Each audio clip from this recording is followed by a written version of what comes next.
Bolivia Osigbemhe, Bolivia Osigbemhe.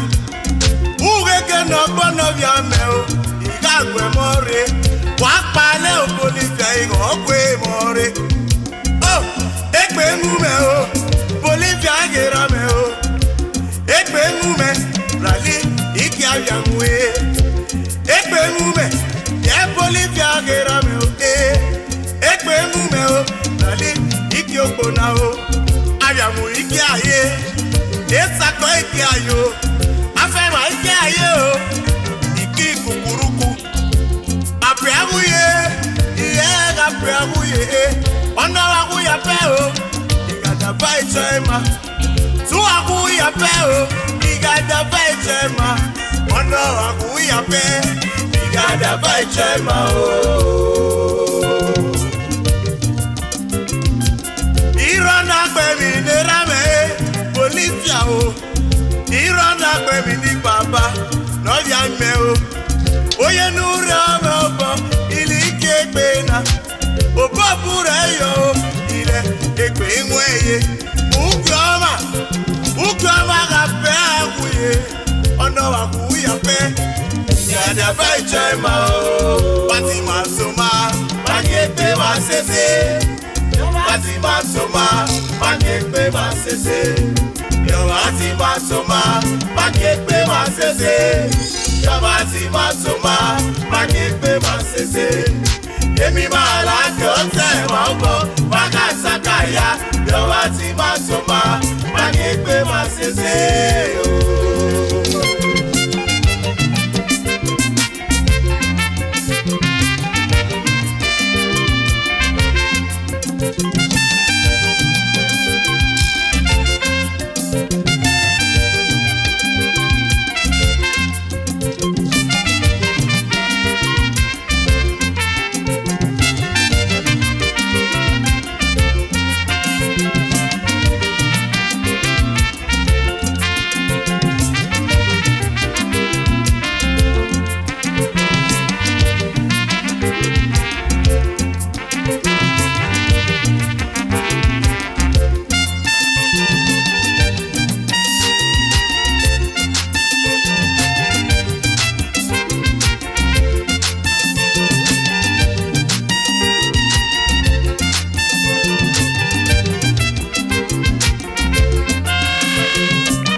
The comrade governor, Mawagba Mamie o.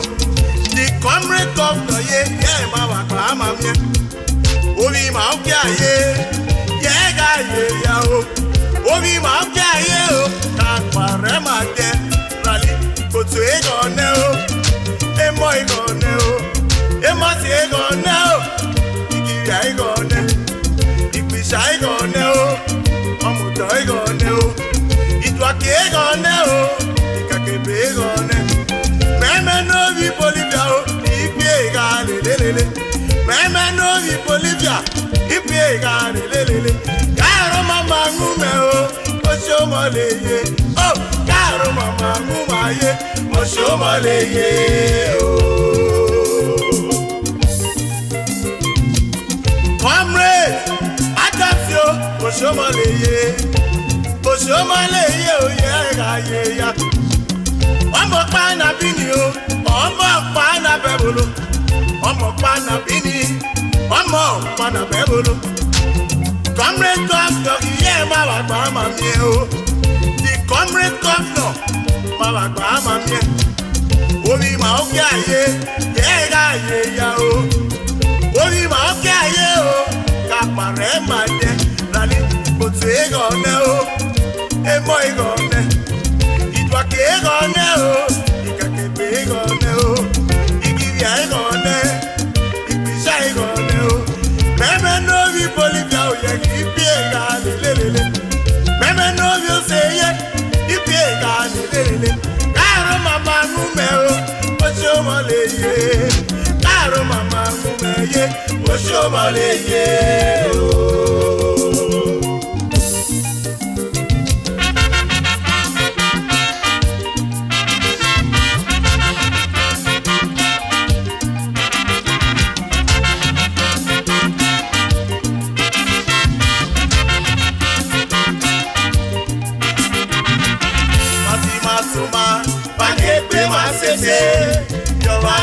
Soma, magekwe masese. Yowati masoma, magekwe masese. Yowati masoma, magekwe masese. Emi malakyote waubo, bagasakaya. Yowati masoma, magekwe masese. Eba, baba ni ba kwapo yowekwe, asoli ikvikaya. Baba ni wa kopo yo wekwe, pasoli ikvikaya. Baba ni wa kopo yo wekwe, pasoli ikvikaya o. Baba ni wa kopo yo wekwe, pasoli ikvikaya. Apuware yo wali, awa kopo yo wekwe. Apuware yo wali o, awa kopo yo wekwe. Apuware tule peti, wagba aga mo imami o. Apuware tule peti, wagba aga mo imami o. Ogede gbore, abakopo yo wegbe. Ode gborire, amakopo yo wegbe. Baba ni wa kopo yo wegbe, pasoli ikvikaya.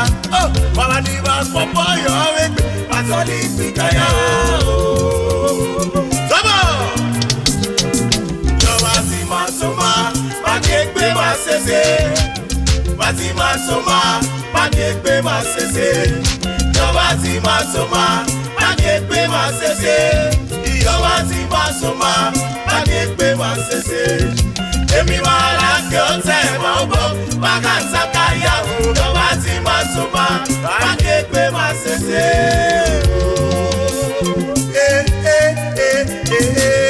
Wati masoma, magekwe masese. Yowati masoma, magekwe masese. Yowati masoma, magekwe masese. Yowati masoma, magekwe masese.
AGIZOAINE, AGIZOAINE. Yeki waroko dere de kyogo.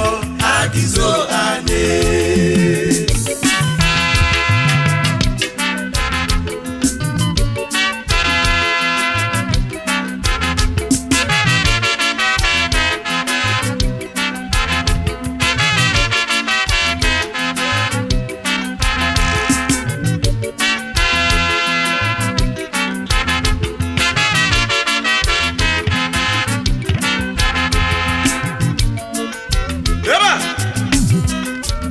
Aroko dere de kyogo. Olumolo ekpeade. Bayo logo poyo. Ogena luki ko akwe. Aroko dere de kyogo. Olumolo ekpeade. Bayo logo poyo. Ogena luki ko akwe. Afiku afirare kyogo afiraye. Ere lumeo. Agajwe kine ko amaye ko ama. Afiku afirare kyogo afiraye. Ere lumeo. Agajwe kine ko amaye ko ama o. Anogena o. Ogena kilole akweye. Iyegira kwere o. AGIZOAINE. Anogena. Ogena kilole akweye. Iyegira kwere o. AGIZOAINE. AGIZOAINE. AGIZOAINE. Iyo akti mwagi nye o. AGIZOAINE. Yoto mi mbagi kena wa o. AGIZOAINE. Apuagire roko de. AGIZOAINE. Yeki wa roko dere de kyogo. AGIZOAINE.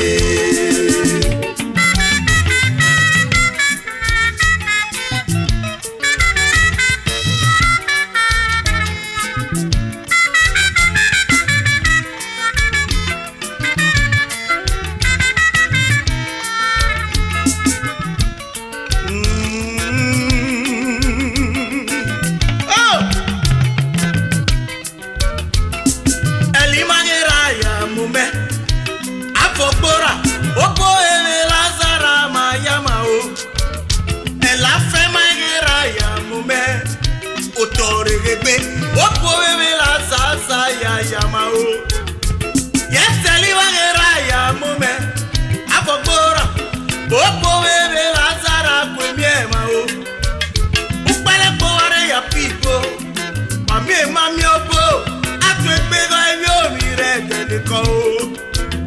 Upele kowore ya pipo. Mami obo ye, atu ekpego ewi omi re gidewa o. Yeteli wagera ya mume, yega fokora o. Obo ewe la sasa ya nama o. Go. Ino no bona o. Aki mamo leaders. Semi leaders ilimamo. Ino no bona. Aki mamo leaders. Aki semi leaders ilimamo ye. Yeki ino no bona o. Aki mamo leaders. Aki semi leaders ilimamo ye. Narege gonguno. Osami lokbo yate. Orate orakire. Wakera re makwiye ye o.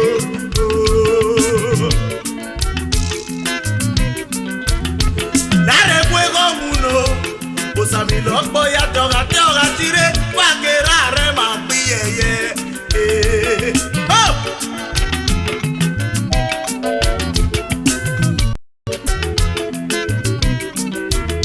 Iyega wasomoge owa, apotole ya muno, pata, emo emye yo, apotole ya muno.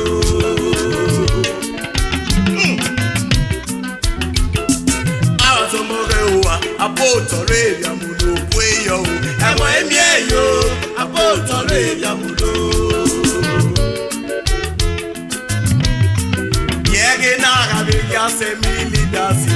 Zili yawa. Igulo biasa so. Ileri ya mulo ko.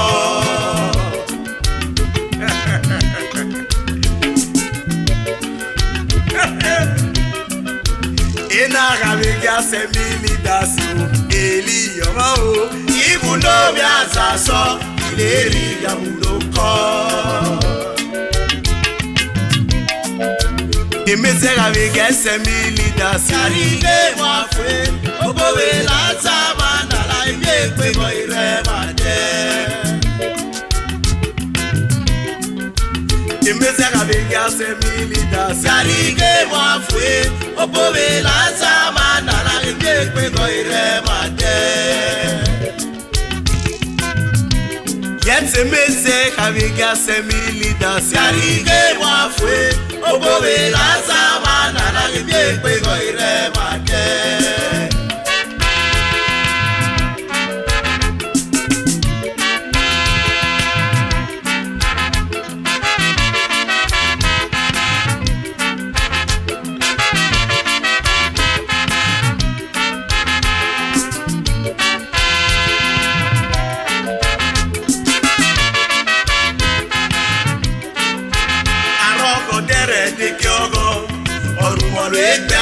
Mayolo go poyo, ogena nuki go akwe.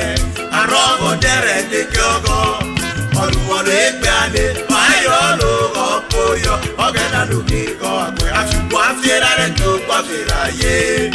Nere lume o, agajwe kine go amaye go ama. Afipo afiera re to kwafera ye. Nere lume o, agajwe kine go amaye go ama o. Anogena kilole akweye yagira kwere o agizoane yewa rogo dere de kyogo agizoane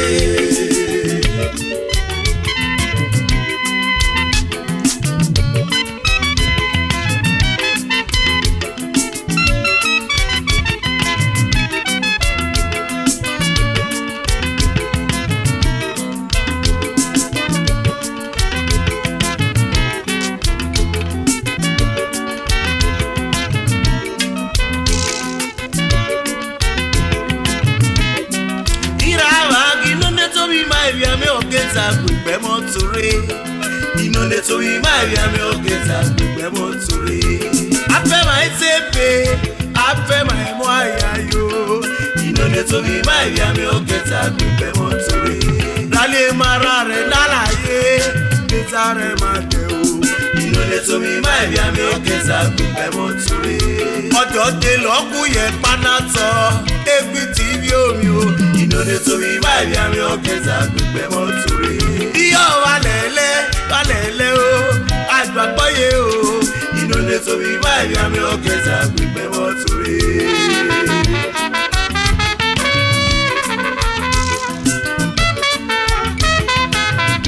Esa mama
Bolivia o, imati kwere, eme mareme, osire musa o. Many young Bolivia, iye imati kwere, obo bareye, osire musa o. Oh, wait for me ku, wait for me ku, igota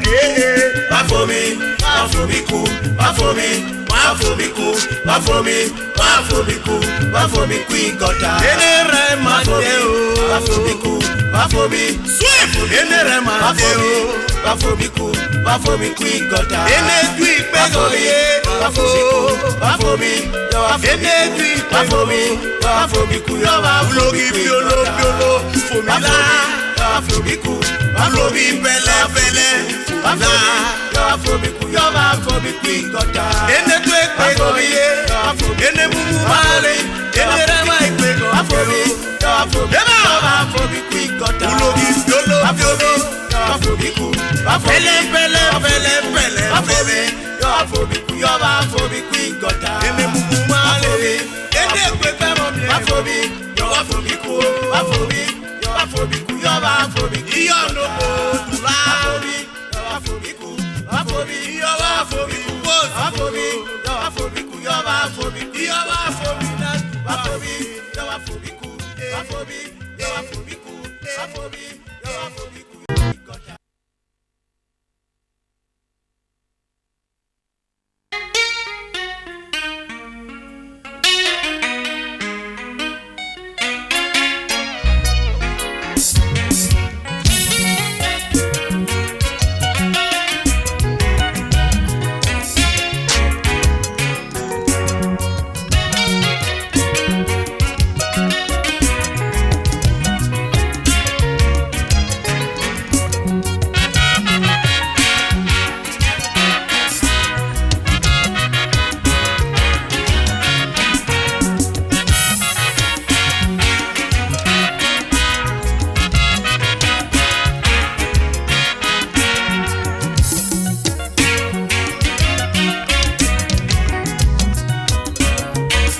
Abire yelena, yesi mele tu sobe mime. Abire yena o, lumemura lume o, akikwe kame o.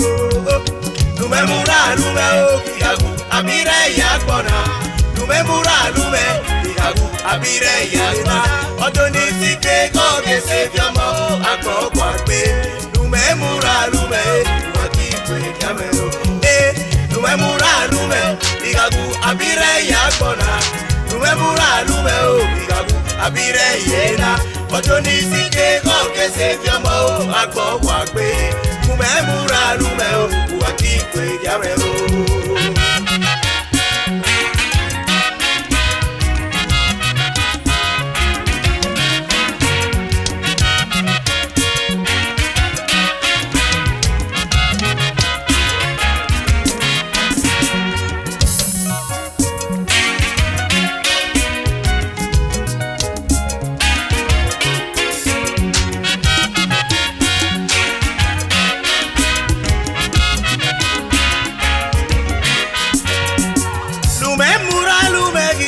Abire yena o, lumemura lume, uasori buyo. Lumemura lume, kigagu. Abire yena, odoni sike gose kama o. Lumemura lume o, kigagu. Abire yena, lumemura lume, kigagu. Abire yena o, yesi mele tu sobe mime. Abire yena o, lumemura lume o, uakikwe kiame o. Lumemura lume o, kigagu. Abire yakona. Lumemura lume o, kigagu. Abire yena. Odoni sike koge seviamo, akko kwakbe. Lumemura lume o, uakikwe kiame o. Lumemura lume, kigagu. Abire yakona. Lumemura lume, kigagu. Abire yena. Odoni sike koge seviamo, akko kwakbe. Lumemura lume, uakikwe kiame o.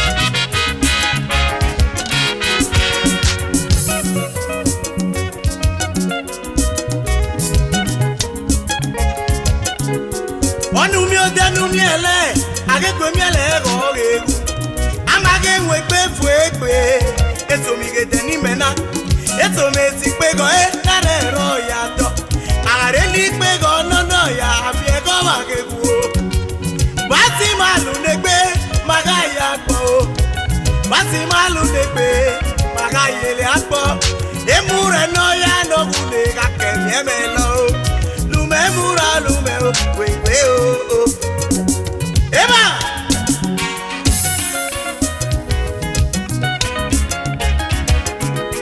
onu mi o denu mi ele agebe mi ele go gegu amage nwe pe fu egbe eso mi ge teni mena eso mi ge si pe go na re ro ya to agare ni pe go no ya ami e go wa gegu bati male ne pe ma o maga ya gbo bati malu ne pe maga ya gbo e bare no ya no gune akemi e me lo LUMEABURALUMHE wa ki kwe ga me o LUMEABURALUMHE igabu abire ya gbora LUMEABURALUMHE igabu abire yena ojo ni ti ke o ke se gamo apogwa pe LUMEABURALUMHE wa ki kwe ga me o LUMEABURALUMHE igabu abire ya gbora LUMEABURALUMHE igabu abire yena ojo ni ti ke o ke se gamo apogwa pe LUMEABURALUMHE wa ki kwe ga me o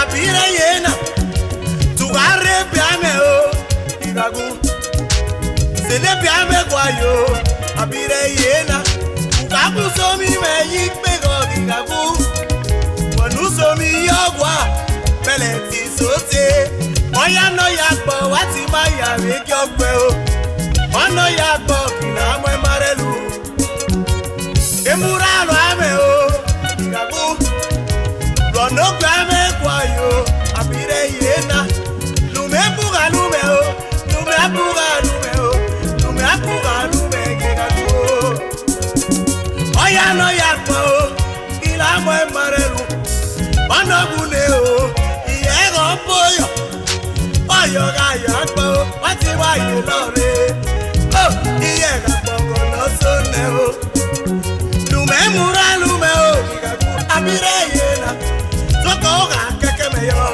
ya me gwaye LUMEABURALUMHE o igago